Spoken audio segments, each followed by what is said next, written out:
Righty legends, lithium ultralight. Like we're talking seriously light. Motorbike drop-in replacement batteries. So these are basically only a start battery. Rated at 224 cold cranking amps, and I'd believe it, knowing what I now know. What's inside? Maximum charge is 20 amps. I've already cut this open, I already know what's inside, so I'm going to show you guys what's inside. Now this one has very minimal capacity, gets right up to full voltage really quickly. So inside it's basically cooked. Something I've noticed is under this little Skyrich there's a battery vent, and that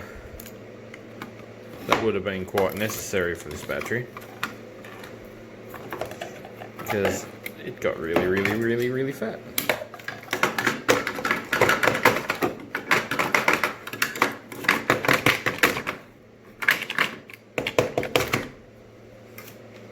Can you tell me what might be wrong with this LiPo pack?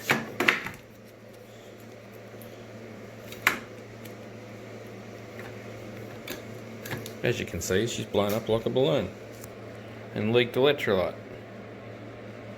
So, what we've got in here, let me grab some side cutters. We'll start doing some dissection so we can talk about what's inside.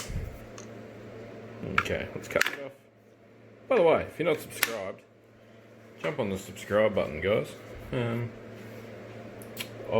really having a bit of a push to try and do as many videos and as much of this kind of let's have a look inside kind of content as I can. Especially with the new premises and all of that, we've got a good place to be out here making these videos, so we may as well make the most of it.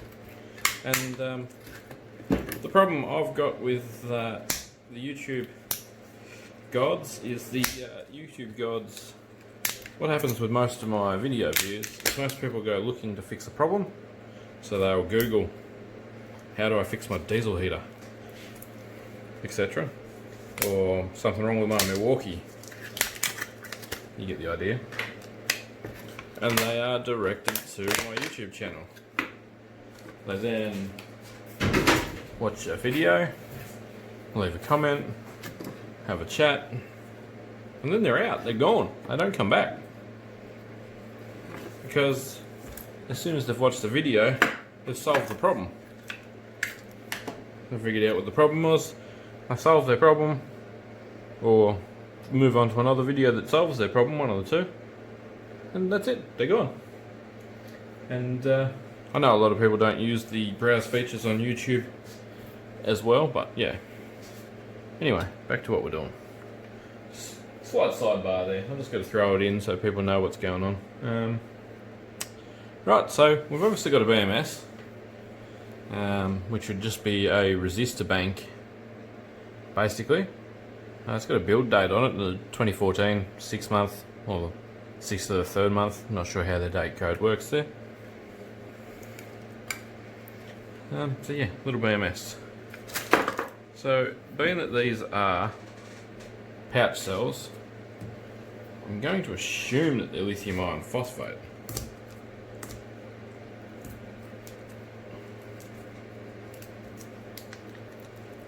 Let's see what we've got marked on. It's very smelly in here.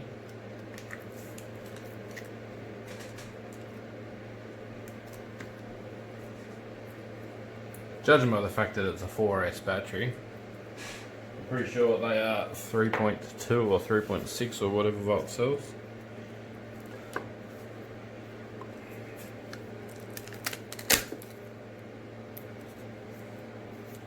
Okay, so clearly that's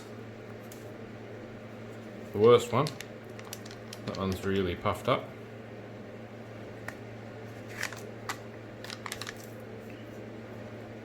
The rest aren't all that bad, so that's probably why it's got a limited capacity. I reckon the cells actually had a bad time. It doesn't give me any info on the cells, which I would have liked.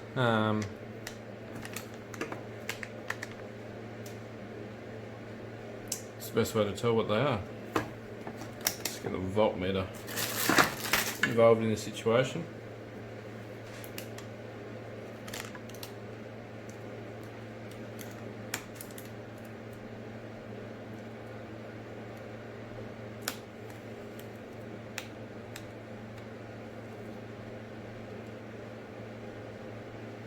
.6 volts there.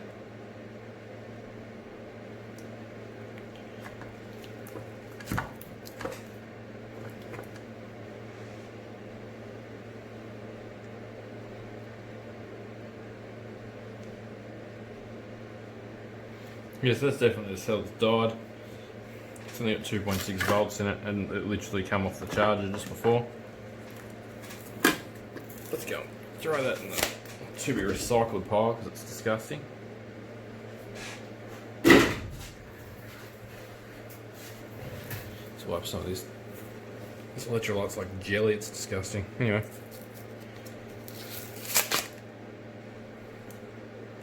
It doesn't smell like 88650 electrolyte, if that makes sense. It smells different, so yeah, I'm pretty confident that they're phosphates. So that's what's inside one of these things. They're pretty simple, really. They run some big cables, which is good.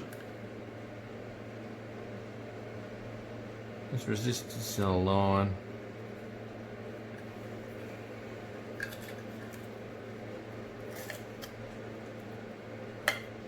It is a double-sided PCB, but there's not much on the other side at all.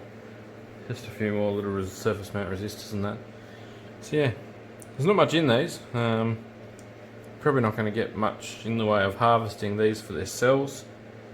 I'll keep the BMS, basically, is about all I'll keep. Just to have a play with. I might leave these out in the rain and see if they're... Oh no, that one's bad too. That back one's full of gel as well.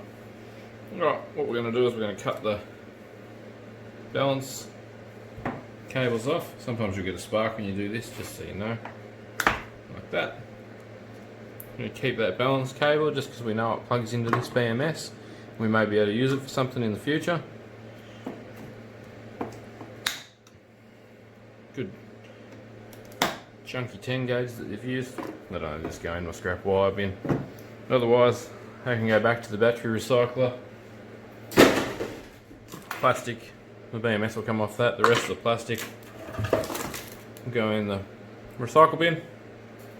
Does it say what it's made out of? No. There's a lot of conditions with these batteries, by the way. Maximum charging voltage is 14.6. Do not ever open. Yeah, that's it. Alright, so this is the board. I tried googling some of the numbers, didn't get anywhere. That's all there is on the other side. So a very basic BMS. It doesn't actually stop. Technically it's not control on the battery. It's just keeping the cells as balanced as they can be.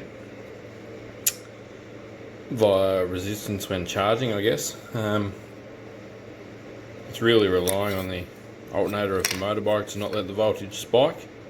And it's also not going to protect the battery in an over discharge situation.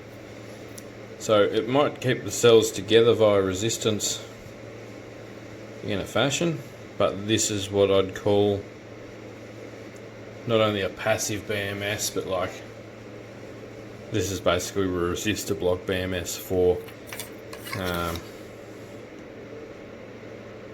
charging only. So you're you're not gonna bet too much on the integrity of this to protect your battery.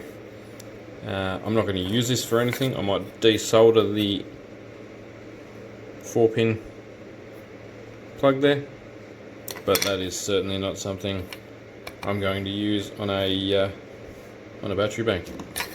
Just thought I just pulled this out of the thing. I thought I'd better let you know what the rest of it looked like, and there's no point catching these and keeping these for a for a battery build. Thanks guys, catch you in the next one. The other thing, was actually epoxied shut, like glued up the top. Like a Loctite kind of gluey stuff. Looks like it could be glass fiber reinforced, as you could, yeah, you guys can see that hopefully. Yeah, basic container. Basic and simple. I'll just quickly Google what these are worth. Just for our interest's sake. What model is it? It is a ultralight lithium. There's the model number. We'll grab. Alright, they sell on eBay for between $170 and $240 for this exact battery. They don't list them on their website anymore, so I don't know whether they're old stock, whatever. But yeah, I'll retrieve that BMS and see what that does. I have a heap of LiPo e-bike batteries laying around, so I'm sure I'll use it somewhere. Thanks for watching, Legends. Like I said, don't forget to subscribe if you like watching content like this. I really need to fix the fan in the heater. Look forward to that.